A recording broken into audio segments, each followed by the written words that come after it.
년대를 지나 2000년대에 들어서면서 꾸준한 경제 성장과 더불어 우리나라 방위산업도飛躍적인 발전을 이루어가게 되는데, 특히 한국형 미사일 방어체계의 구축과 KF-21을 자체 개발하기로 결정하고 그동안 험난한 과정을 극복하면서 축적해온 기술력은 이제 우리나라가 국방 강국으로 우뚝 서감에 있어 든든한 토대가 되는 상황이 되어 있습니다. 지금까지 우리나라가 자체 개발에 전력화한 미사일과 유도로켓 등의 종류만 해도 현무 계열의 미사일을 비롯해 수십여 가지에 이르는 정도인데요. 이렇게 살펴보면 우리나라의 국방력 증강이 얼마나 놀랍게 발전해 있는가를 더욱 새삼스럽게 느끼게 됩니다. 먼저 우리나라가 자체 개발에 전력화한 방어 미사일의 종류와 그 성능을 단계별로 살펴보겠습니다. 첫째는 상공의 가장 하층부로 침투하는 적 항공기 등을 여격하기에 개발된 새로운 활이라는 뜻을 가진 휴대용 지대공 미사일 신궁입니다. 신궁은 저고도로 침투하는 적의 헬리콥터나 전투기 등을 여격하는 휴대용 대공 유도무기 체계로 이색 적외선 탐색기가 있어 적 항공기가 발사하는 플레어를 구분할 수 있기 때문에 지속적인 추격 파괴가 가능하며 피와 식별기로 적 항공기를 식별하고 야간 조준기 또한 장착되어 야간과 악천후에도 요격이 가능하며 이중 추력에 의한 종말속도 증대 기술 등 첨단 기술이 적용된 영국의 제블린과 미국의 스팅어, 프랑스의 미스트랄 등을 뛰어넘는 세계 최상급 대공 유도 무기입니다. 유효 사격 고도는 3km, 유효 사거리는 5km, 속도는 마하 2에서 2.3으로 실사격 명중률은 90에서 95%에 이르는데요. 발사 후 다른 후속 조치가 필요 없는 발사 후 망각 체계로 2인이 1조가 되어 휴대하고 어깨 견착식이 아닌 삼각대를 세워 앉아서 사격하는 거치식으로 안정성이 강화되어 명중률이 상승하게 됩니다. 근접 신관이 장착되어 목표물에 반경 1.5m 이내로 접근하면 폭발된 후 700여 개의 파편으로 비산함으로써 목표물을 정확하게 타격하는데요. 우리나라가 개발한 무기체계는 뛰어난 성능에 비해 가격이 낮은 가성비가 강조되기도 합니다. 그것은 선발주자들이 독과점을 형성하고 있는 해외 무기시장에서 후발주자로서의 약점을 보완하기 위한 수단인 것이지, 외국산 무기에 비해 가격만큼 성능이 떨어짐을 의미하는 것은 아닌데요. 국방과학연구소가 주관하고 LIG 넥스원이 개발한 신궁은 현재 우리 군에 배치 완료된 상태입니다. 그동안 인도네시아와 루마니아에도 수출되어 해외 시장에 그 이름을 알리기도 했는데, 공산권 국가가 선전하는 무기 스펙은 확인되지 않은 최대치를 기준으로 하는 경우가 많지만, 우리나라 무기 체계에 대한 성능 표시는 이미 확인된 최저치를 기준으로 삼는 경우가 일반적입니다. 휴대용 대공무기라 해서 적 항공기를 발견했을 때 즉각적인 발사가 가능한 것은 아닌데요. 발사 준비에서 발사하기까지 일정한 시간이 소요되기 때문에 고속으로 움직이는 적 항공기에 대해서는 순간적인 대처가 불가능하게 됩니다. 어깨 견착식은 그런 순간을 피하고자 한다면 지속해 어깨에 견착한 상태에서 목표물이 나타나기까지 준비 상태로 있어야 하기 때문에 피로도가 증가하고 집중력이 약화되어 명중률은 감소하게 됩니다. 그러나 신궁은 일정한 지점을 확보하고 삼각대를 설치하여 발사 준비가 되어 있는 상태에서는 상공에 항공기를 발견했을 때 피와 식별기를 통해 단 몇 초 만에 적기를 구분할 수 있어 10초 이내에 발사 가능하게 됩니다. 신궁은 휴대용으로 운용하는 외에도 현재 이동용 자주 대공포인 K-30B호에 4문에 신궁을 추가 장착한 비호 복합으로 동시 운영되고 있는데요. 30mm 쌍열 자동포 2문이 장착된 나는 호랑이라는 뜻을 가진 K-30B호는 레이더 추적 가능 거리인 7km 안에 적기가 들어오면 자동 추적이 가능하며 유효 사거리 3km에 최대 사거리는 8.8km입니다. 이 K-30B호 포탑 양쪽에 각각 2문식의 신궁을 장착해 대공포의 교전 범위 밖에서도 적 항공기를 격추할 수 있도록 요격 성능을 더욱 향상한 것이 B호 복합인데요. 목표물이 5km상 또는 3에서 5km 이내 범위에 있을 때는 신궁을 발사하고 3km 이내 접근 시에는 30mm 대공포로 요격하는 것입니다. 한 걸음 더 나아가 K-30B호 복합의 소형 무인기에 대한 대응 능력을 강화하기 위해 연구 개발도 진행되고 있습니다. LIG 넥스원이 개발한 근접 방어 무기 체계인 CIWS-2용 어헤드탄을 접목하여 무인기는 물론이고 군지 드론 등에 대한 요격 능력을 강화하고자 하는 것인데요. 이를 위해서는 무인기 탐지가 가능한 A사 방식 레이더와 새로운 사격 통계 체계가 갖추어져야 합니다. CIWS-2용 어헤드탄의 접목은 K-30B호 복합 외에도 K-30W 1000호 차륜형 자주 대공포에도 적용하게 되는데요. K-30W 1000호 차륜형은 궤도형인 K-30B호의 기동성을 강화하기 위해 개발된 자주 대공포입니다. 두 번째는 5km 이하 저고도로 침투하는 적 항공기 등을 요격하는 한국형 단거리 지대공 유도 무기 체계인 K-31 천마입니다. 천마는 탐지 추적 레이더, 사격 통제 장치, 발사대, 8문의 유도 미사일 등의 한 대의 궤도용 장갑 차량에 탑재되어 기동성이 뛰어나고 높은 명중률과 전자전 대응 능력, 화생방 보호 능력 등을 갖춘 대공 방어 무기입니다. 탐지거리는 반경이 20km, 탐지고도 5km, 최고 속도는 마하 2.6으로 유효 사거리는 9km인데요. K-30B호 복합과 함께 육군의 단거리 방공망을 형성하며 B호와는 달리 방공부대와 군단급 이상의 부대에 배치되어 운영 중입니다. 지상부대와 함께 이동하면서 동서남북으로의 직접 지원이 가능한 것입니다. 세 번째는 육지가 아닌 함정의 수직 발사대에서 발사되는 대함, 대공방어 무기체계인 해군 미사일입니다. 해군은 사거리 20km로 마하 2로 날아오는 적의 초음속 대함 미사일을 요격할 수 있는데요. 수면 위로 낮게 날아오는 적의 대함 미사일뿐만 아니라 작은 고속정 등도 타격하게 됩니다. 한국형 수직 발사대에 탑재되어 수직 발사된 후에는 360도 어느 방향이든 축추력키를 이용한 급속한 방향 전환이 가능해 전방위적으로 목표물을 향해 비행하게 되는데요. 적외선 영상 탐색기와 초고주파 탐색기에 의한 이중 탐지 장치가 장착되어 표적 추적 시 관성 유도와 호밍 유도가 이루어져 표적 명중률을 높이게 됩니다.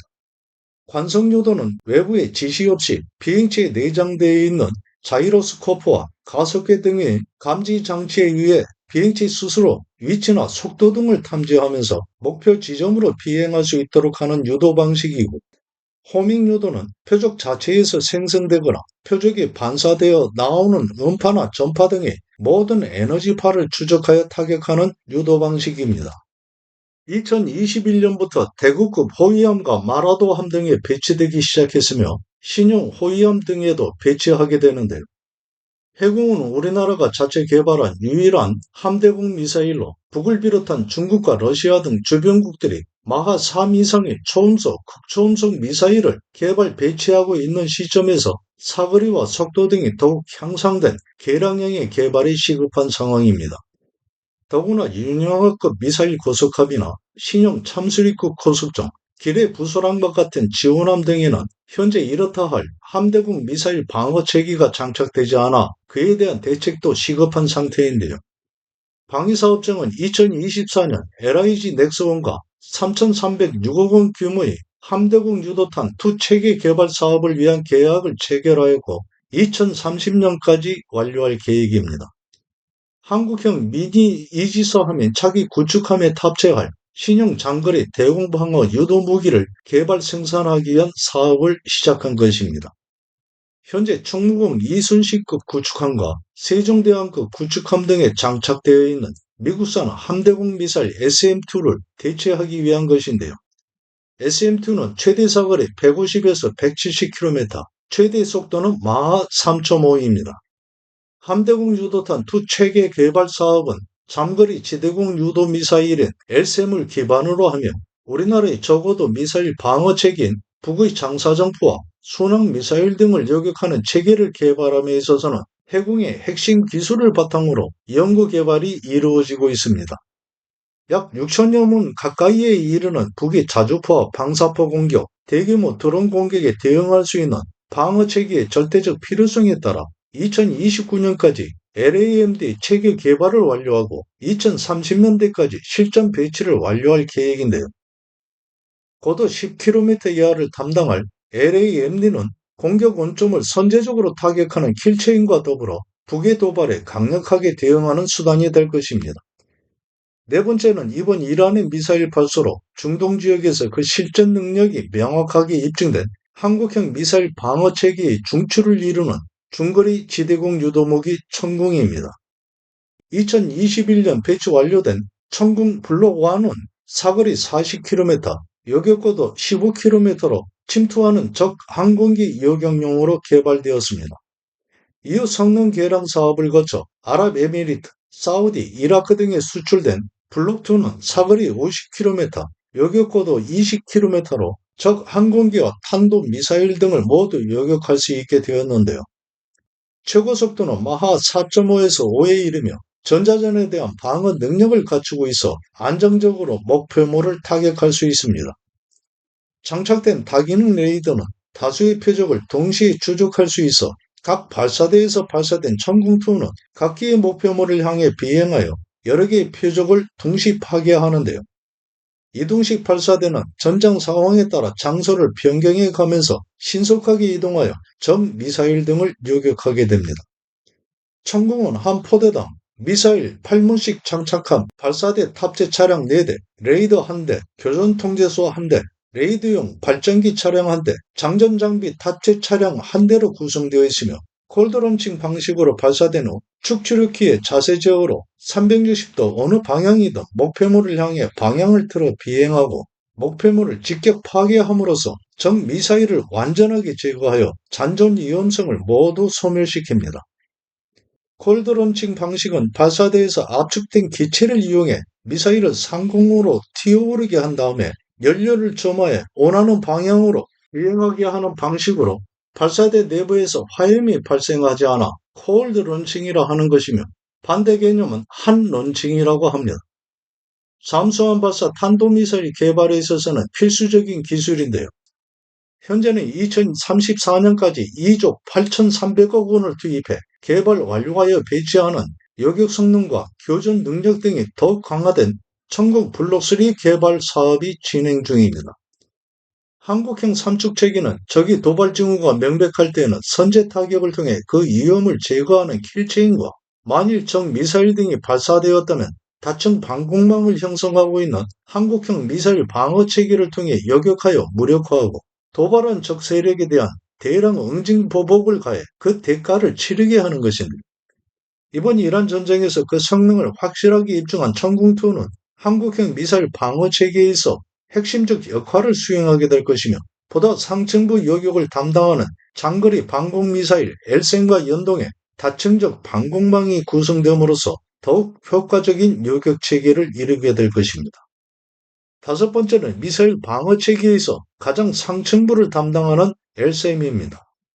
탄도미사일은 항공기나 순항미사일과 같이 계속 엔진을 작동시켜 그 힘으로 비행하는 것이 아닌데요.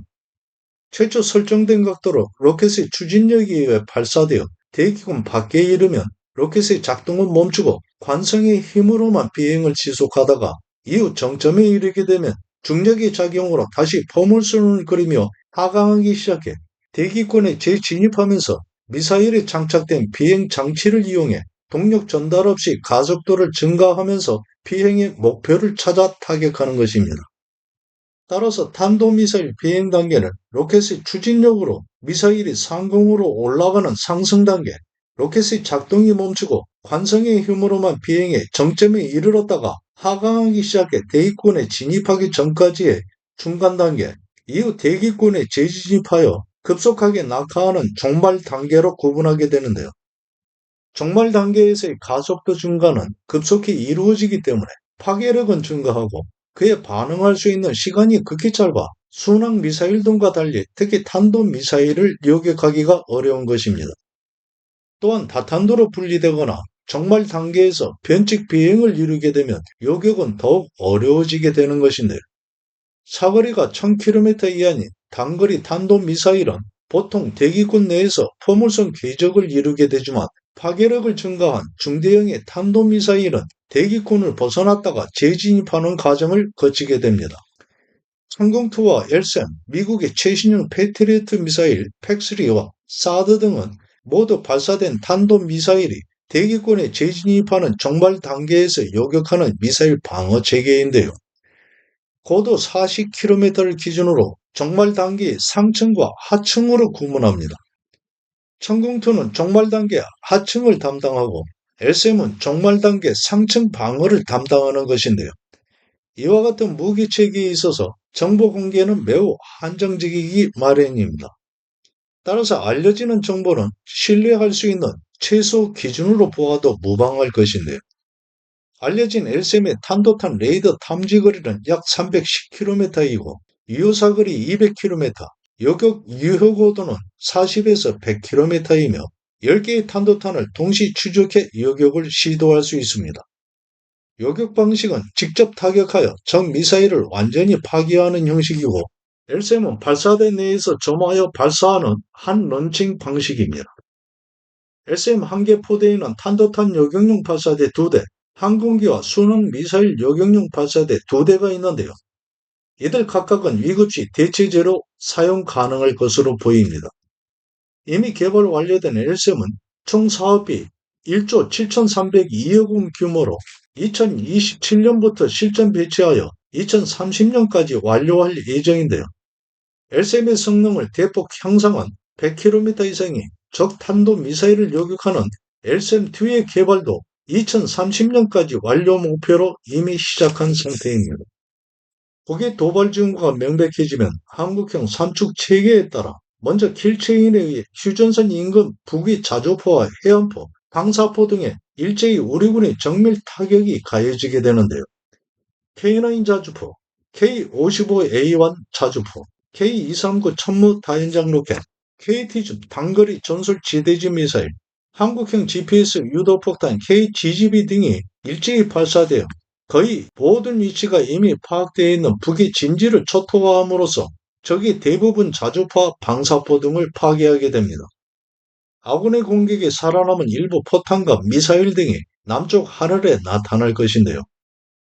이것들 또한 우리 군의 요격체계 작동으로 산산조각으로 부서져 사라질 것입니다.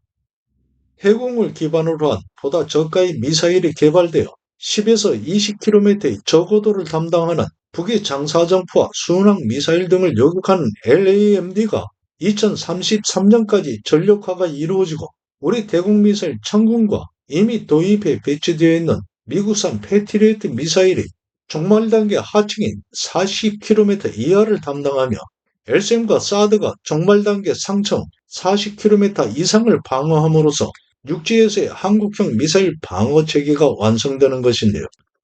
이것에 더해 대공미사일 신군과 어해탄이 접목 완료된 K-30 비호 복합과 K-30W 천호 자주대공포 그리고 K-31 천마 자주대공 유도탄 등이 가세하여 적 군집 드론 등에 대한 방어력을 강화함으로써 우리 국방력은 한층 증강할 것입니다. 해상에서는 우리 함대공 요격미사일 해군과 사거리가 연장되는 해군2의 개발 완료, 미국에서 도입해 이미 배치되어 있는 함대공 요격미사일 SM2, SM3 도입, SM6 등이 우리 영해의 안전을 방어할 것입니다.